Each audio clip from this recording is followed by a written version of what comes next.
Sup Shredders, my name is Logan aka Spiderhands and welcome to an SP Patrons video today that I'm making for Eli as part of their custom monthly music review.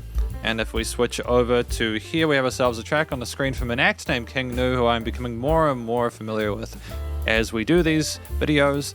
This track is titled Ichizu, and we're going to listen through it from start till finish, and we're going to hear what we think. And without further ado, let's go. Pretty intense with the filtering on the guitars, drums and such.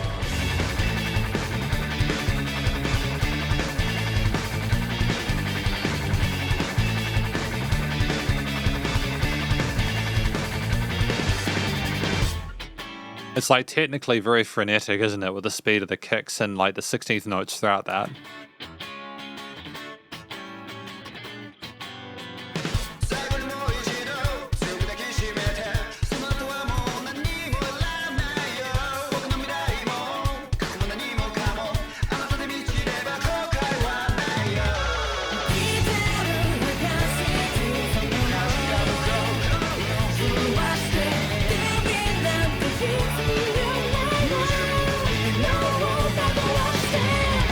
I wasn't expecting it to brighten up like that, to have some of those mid to high range textures come in after things that are kind of, I suppose, faded or missed it out there. There is an intensity to the overall instrumental performance, as I mentioned before, that I really appreciate. The energy is vibrant and intoxicating. The vocals are charismatic and really engaging to listen to.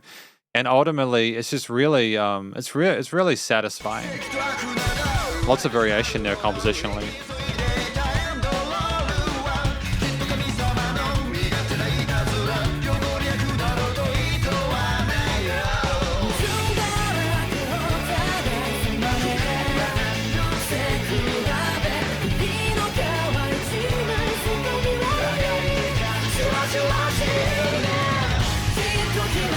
Key change.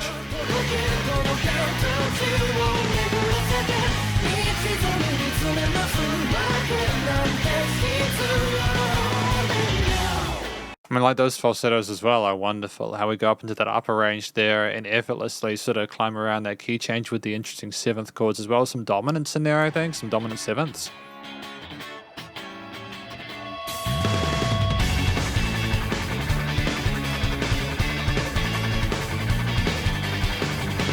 Maybe some chromaticisms in there to kind of like stabilize things harmonically a little bit. Destabilize, I should say.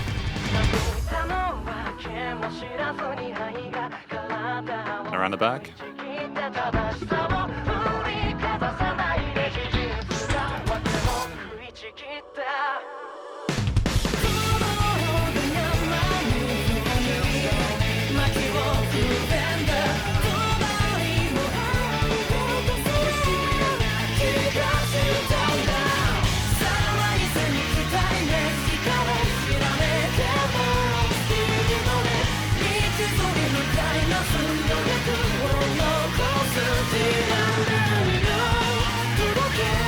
And leads on the side, nice.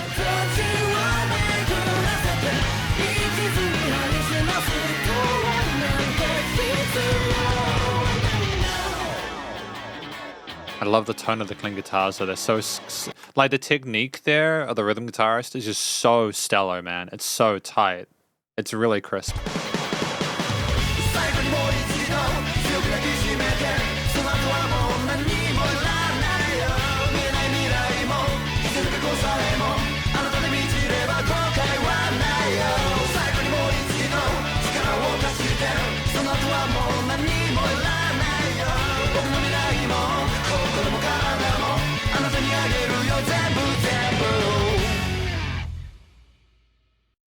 This is an interesting song though.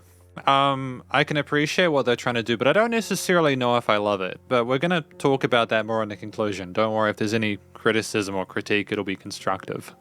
Because welcome to the conclusion of my review of this track from an act named King Gnu titled Ichizu, if I'm not mistaken. Ichizu. I'm trying to learn Japanese at the moment for reasons I don't want to talk about here, because you shouldn't be talking about, you know, places you're wanting to travel to in videos. Well, I want to go to Japan at some point anyways. But basically, I don't know what the song is about. So apparently in Japanese, Ichizu means earnestness or wholeheartedness. So I think that if I was to listen to the song and kind of take that title and try and apply it, I could hear that.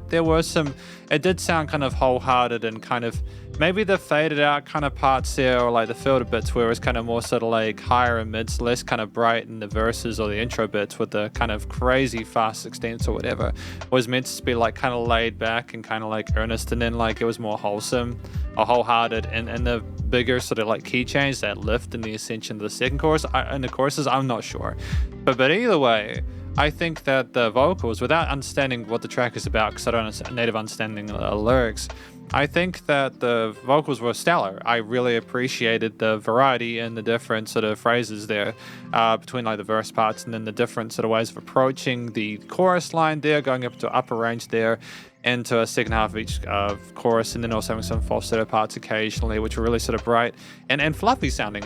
You can easily identify the King Gnu singer from that singer or singers. I'm not sure if there's more than one.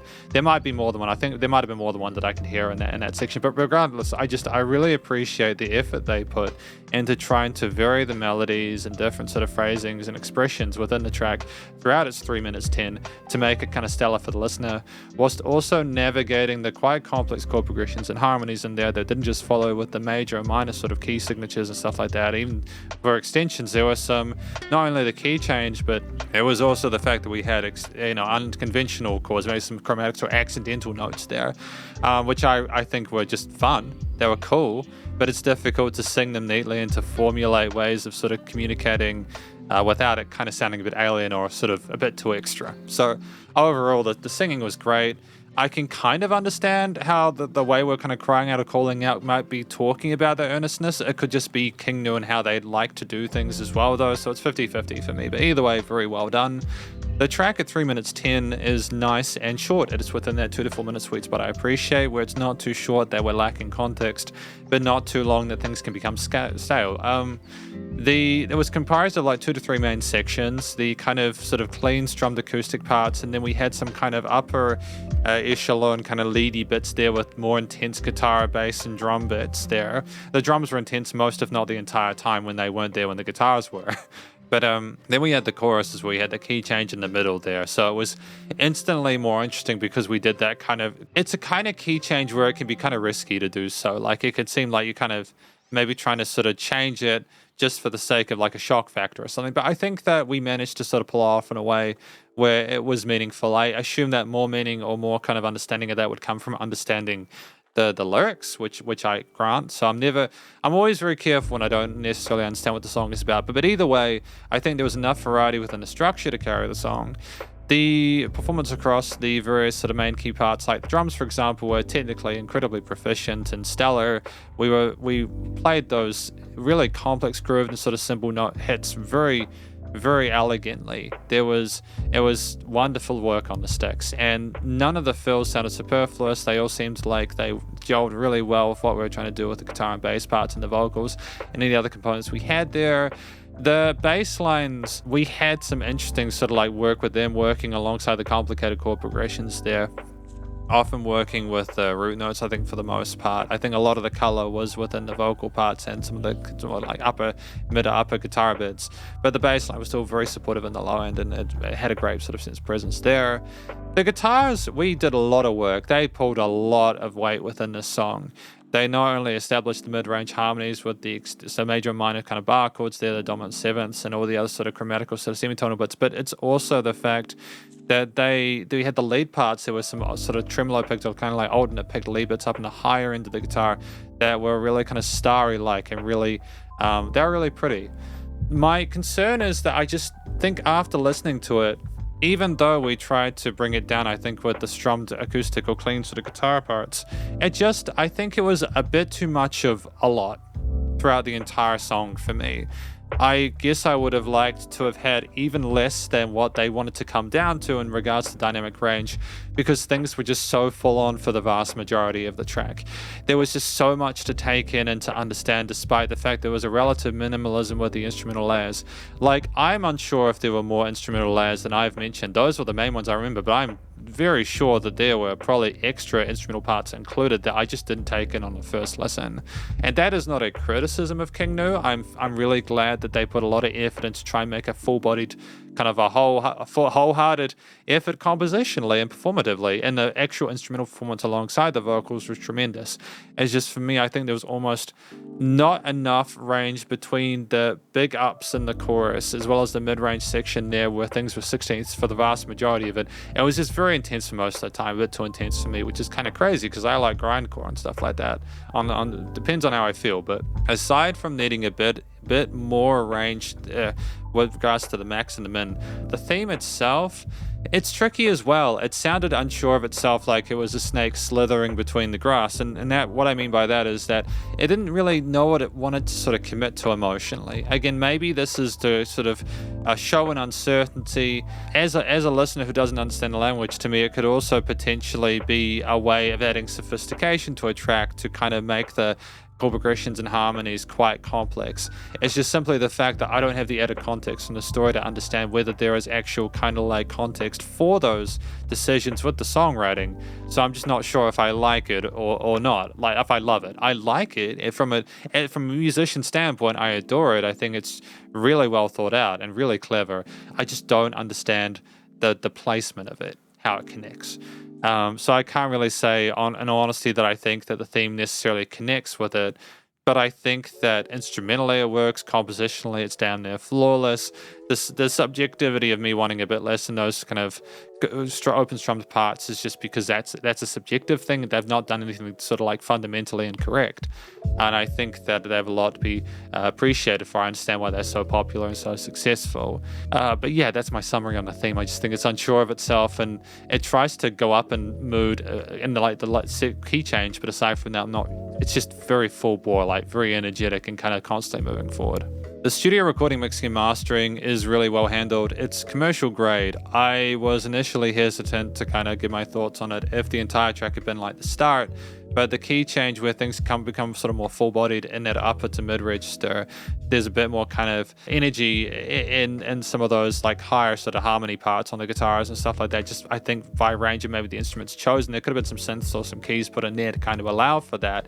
Maybe you want that kind of grainy guitar texture, like things were faded out. But I think that's kind of artistic in the way that it's produced, so I don't really have an issue with that. I think that the way the guitars, bass, drums are leveled there was a wonderful tone to the acoustic guitar that we had there in those lower sections. And the leveling in general was fantastic. No weird resonances in the frequency spectrum. Nice and wide in the stereo field there. There was dynamic range, even though it's just less notes or less chords, I guess, that I wanted. But it was nice and loud without pumping. So effectively, this is my review of this track from an act named King Gnu, titled Ichizu, and hopefully you enjoyed it. If you did, please go show them some love via their various social medias and YouTube page, and stay cool and stay safe, and please remember to support your local musicians and artists at this point in time, as either how more than ever thought of crazy stuff going on in the world, and I'll catch you in the next SC Patrons video. Spiderhands out.